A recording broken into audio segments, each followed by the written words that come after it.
You know, we always say before we put the Torah away a prayer for our country, and we say a prayer for peace in Israel and around the world.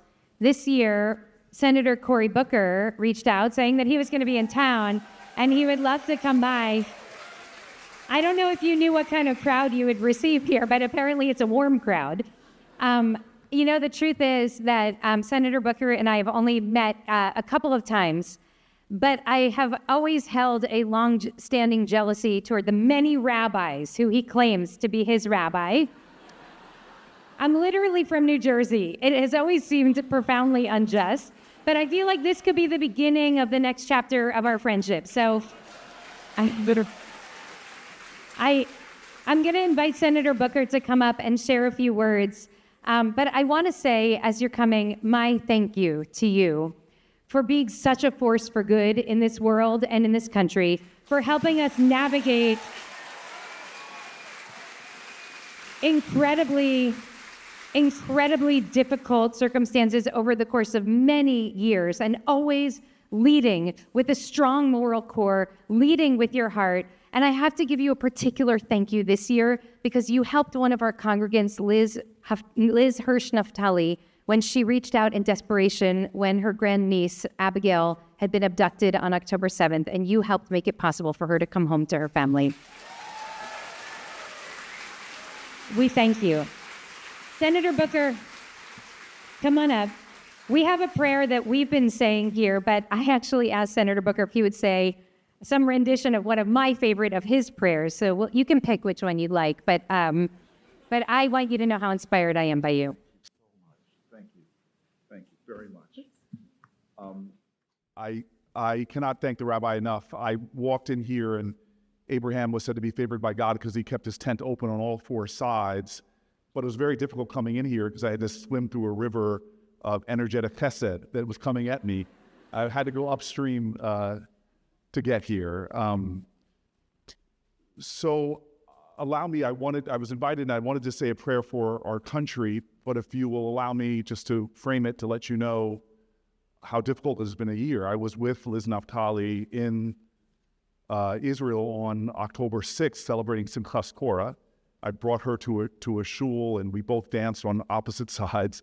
And then the next morning, I was jogging towards the hotel and I got orders to come back to the hotel. And this has been a year that I think has broken lots of people's hearts, not just because of what's happening in Israel, but because of what's happening here. I always say that if America hasn't broken your heart, you don't love her enough. And this year I study Torah every Friday. As a non-Jew, I have drawn particular strength from my studies. And if I could frame the prayer from the moment leading into Yom Kippur, we know that weeks before, Moses came down from the mountaintop and saw Jews worshiping a golden calf. Heartbroken, he shatters the tablets and then has a conversation with God where God says, I'll destroy these people and give you new people to lead. And he says, if you destroy these people, you'll erase me from your book. So allow that to be the frame of my prayer for our nation. Broken hearts, shattered pieces, and defiant love. Were the prayers of the friends and family of Goodman, Cheney, and Schwerner murdered in Mississippi, black and white and Christian and Jewish. Broken hearts, shattered pieces, defiant love. It was a love taught to us by great rabbis past like Abraham, Joshua, Heschel, who lived this idea, if I am only for myself, what am I? If I am not for myself, who will be for me? The truth that he spoke, that in America, in a free society, there's only a few to blame, but we all are responsible. It's the prayers given to our nation by great poets like Maya Angelou, who said, we will face many defeats, but we must never be defeated.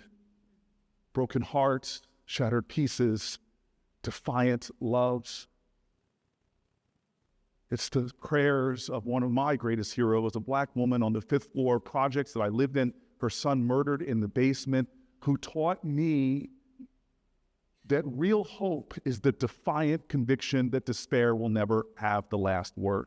A prayer for our nation is the prayer of our ancestors.